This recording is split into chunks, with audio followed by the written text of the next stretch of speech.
आप सबने बचपन में टोपी वाले और बंदरों की कहानी तो सुनी ही होगी, है ना? एक टोपी बेचने वाला, कुछ शरारती बंदर और हाँ, बहुत सारी टोपियां। सुनने में तो ये बस एक सिंपल सी मजेदार कहानी लगती है। लेकिन क्या हो अगर मैं कहूँ कि इस सीधी सादी कहानी के पीछे एक छोटे बच्चे के दिमाग को पढ़ना सिखाने का एक बहुत ही गहरा, सोचा समझा डिजाइन छिपा है। चलिए आज इसी डिजाइन के रहस्य को खोलते हैं। हाँ, ये तस्वीर देखते ही बचपन की याद आ जाती है ना? एक टोपी वाला जो दिन भर की मेहनत के बाद एक पेड़ के नीचे बस थोड़ी देर सुस्ता रहा है। हमारी कहानी की शुरुआत यहीं से होती है, लेकिन जैसा कि हम आगे देखेंगे, कहानी का हर एक हिस्सा, हर एक तस्वीर एक बड़े मकसद के लिए। और यहीं से असली बात शुरू होती है। ये कहानी सिर्फ मजे के लिए नहीं है, ये असल में एक बहुत ही स्मार्ट, एक बहुत ही चालाक एजुकेशनल टूल है। तो सवाल ये उठता है कि आखिर ये टूल काम कैसे करता है। तो चलिए देखते हैं कि हम इस पूरे डिजाइन को कैसे समझने वाले हैं। सबसे पहले हम बात करेंगे कहानी के छिपे हुए मकसद की। फिर देखेंगे कि कहानी से समझ कैसे बनती है, ये शब्दों और आवाज़ों को कैसे सिखाती है, इसमें फिजिकल एक्टिविटीज़ को कैसे शामिल किया गया है, और आखिर में हम ये जानेंगे कि इसकी सादगी में ही इसकी असली जीनियस क्यों छिपी है।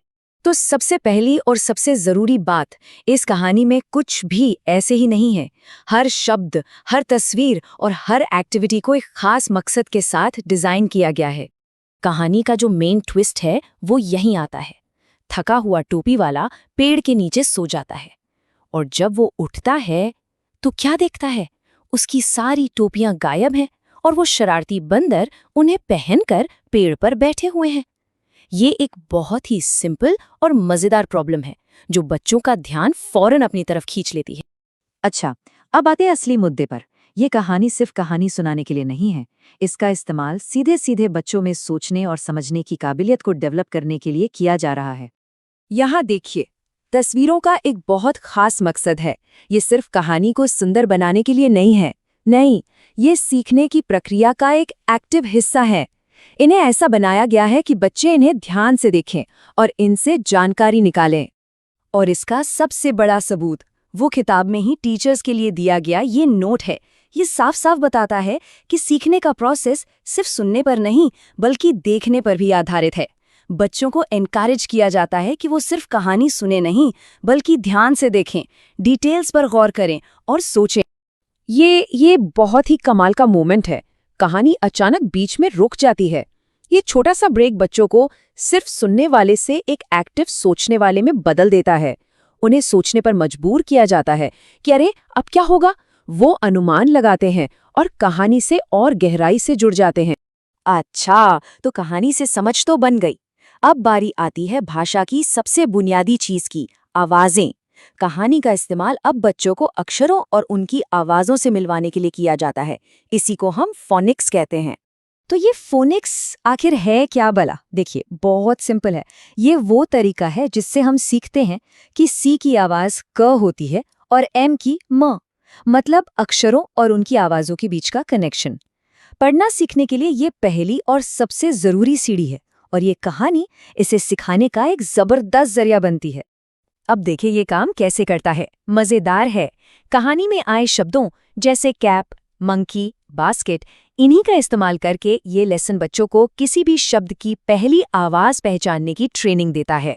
ये एक बहुत ही सरल लेकिन उतनी ही पावरफुल एक्सरसाइज है। और फिर ये और भी इंटरेस्टिंग हो जाता है।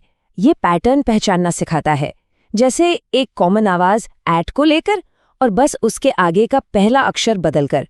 बच्चे देखते हैं कि कैसे नए शब्द बनते हैं और वो एक दूसरे से कैसे जुड़े हुए हैं। ये भाषा को एक मजेदार पजल जैसा बना देता है जिसे हल किया जा सकता है। अभी तक तो हम दिमाग की बात कर रहे थे, राइट? लेकिन ये मेथड यही नहीं रुकता। ये सीखने के प्रोसेस में हमारे शरीर को भी शामिल करता है, जो सीखी हुई बातों को दिमाग में हमेशा के लिए बैठा देने का एक बहुत ही शक्तिशाली तरीका है। सिलेबल्स सुनने में थोड़ा टेक्निकल लगता है ना, पर यहाँ देखिए इसे कितना मजेदार और फिजिकल बना दिया गया है। मंकी शब्द के हर हिस्से माउन की पर ताली बजाकर बच्चे सिलेबल्स की रिदम को सचमुच महसूस करते हैं।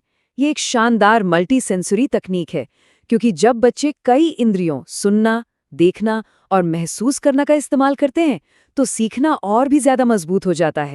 और फिर लर्निंग और भी ज़्यादा एक्टिव हो जाती है।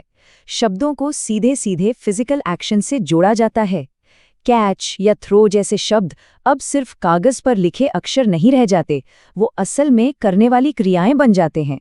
ये तरीका शब्दों के मतलब को दिमाग में बहुत मजबूती से बैठा देता है। और ये जो इंस्ट्रक्शन है ना, ये इस आइडिया को और भी पक्का कर देता है। यहाँ तक कि गानों को भी फिजिकल एक्शन के साथ जोड़ा जाता है। मतलब सीखना दिमाग के साथ साथ पूरे शरीर का एक एक्सपीरियंस बन जाता है। तो चलिए अब इन सारे पीसेस को एक साथ जोड़ते हैं और देखते हैं कि इस सिंपल से दिखने वाली कहानी में कितनी जबरदस्त जीनियस छिपी हुई है। तो सार क्या है? निचोड़ ये है कि हमारे पास 3 बहुत ही पावरफुल और एक दूसरे से जुड़ी हुई टेक्निक्स हैं। सबसे पहले कहानी, जो समझ और सोचने की शक्ति बनाती है। फिर फोनिक्स की एक्सरसाइज, जो अक्षरों को पढ़ना सिखाती है। और आखिर में फिजिकल एक्शन, जो हर सीखी हुई बात को पक्का कर देता है। और यही तो इसकी असली प्रतिभा है। ये अलग अलग लेसन का कोई कलेक्शन नहीं है, ये एक कंप्लीट इंटीग्रेटेड सिस्टम है। कहानी कॉन्टेक्स्ट देती है, फोनिक्स टूल देता है और एक्शन उसे हमेशा के लिए यादगार बना देता है। और ये हमें एक बहुत ही इंटरेस्टिंग सवाल के साथ छोड़ जाता है।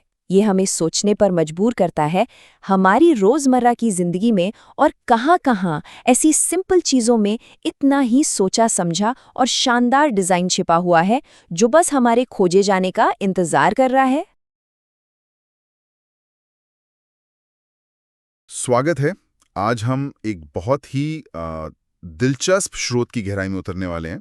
ये एनसीईआरटी की कक्षा 1 की अंग्रेजी की किताब का एक अध्याय है, जिसका शीर्षक है the cap seller and the monkeys, यानी टोपी बेचने वाला और बंदर। अब कोई सोच सकता है कि पहली कक्षा के अध्याय में ऐसा क्या खास होगा, लेकिन यहीं पर बात मजेदार हो जाती है। हमारा मिशन ये समझना है कि बच्चों को कहानी सुनाने, तर्क, भाषा और शब्दावली जैसी बुनियादी बातें सिखाने के लिए इन अध्यायों को कितनी सावधानी से बनाया जाता है। बिल्कुल, जो चीजें सतह पर बहुत सरल दिखती हैं, उनके पीछे अक्सर शिक्षा और मनोविज्ञान के गहरे सिद्धांत छिपे होते हैं। ये अध्याय सिर्फ एक कहानी नहीं है, ये सीखने की प्रक्रिया का एक पूरा मॉडल है। ठीक है, तो चलिए इसे खोलते हैं। आज की हमारी चर्चा का रोड मैप कुछ इस तरह होगा। हम पहले कहानी और उसमें छिपे तर्क को समझेंगे।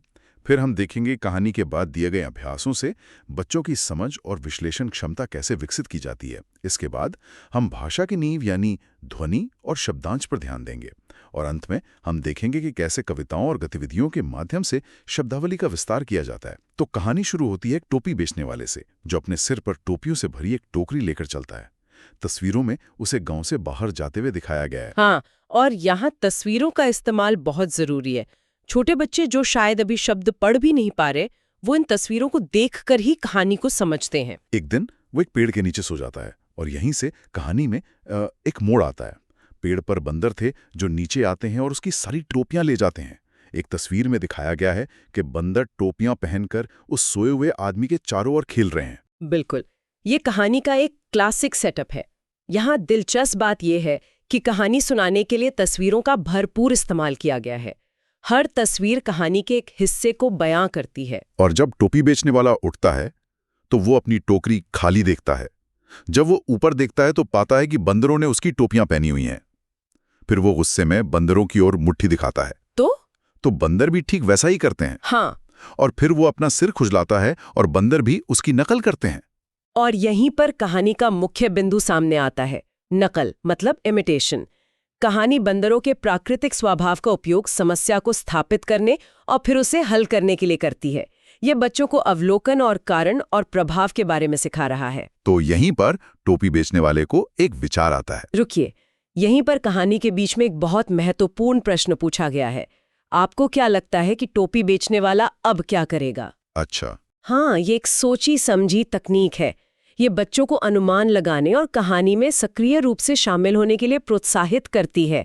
वो सिर्फ सुन नहीं रहे, सोच रहे हैं। ये तो कमाल है। तो वो अपनी टोपी उतारता है और उसे खाली टोकरी में फेंक देता है। और जैसा कि अनुमान था, बंदर भी ठीक वैसा ही करते हैं। वे सब अपनी अपनी टोपियां उतारकर नीचे फेंक देते हैं। टोपी बेचने वाला अपनी सारी टोपियां वापस पाकर खुशी खुशी चला जाता है। ये समस्या समाधान का एक बेहतरीन उदाहरण है।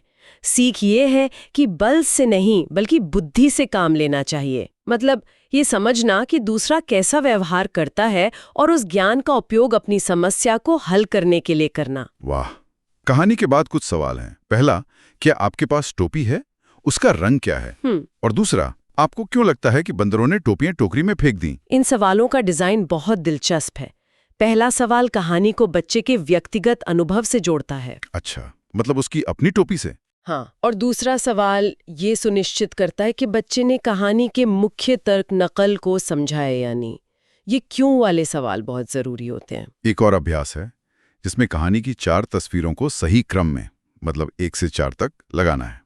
एक तस्वीर में वो टोपियां ले जा रहा है, दूसरी में सो रहा है और बंदर टोपियां ले रहे हैं, तीसरी में वो बंदरों को देख रहा है और चौथी में वो अपनी टोपियां वापस इकट्ठा कर रहा है। यह अभ्यास बच्चों में क्रोनोलॉजिकल थिंकिंग यानी कालानुक्रमिक सोच, घटनाओं को क्रम में लगाना, बिल्कुल, और कथा संरचना की समझ विकसित करता है।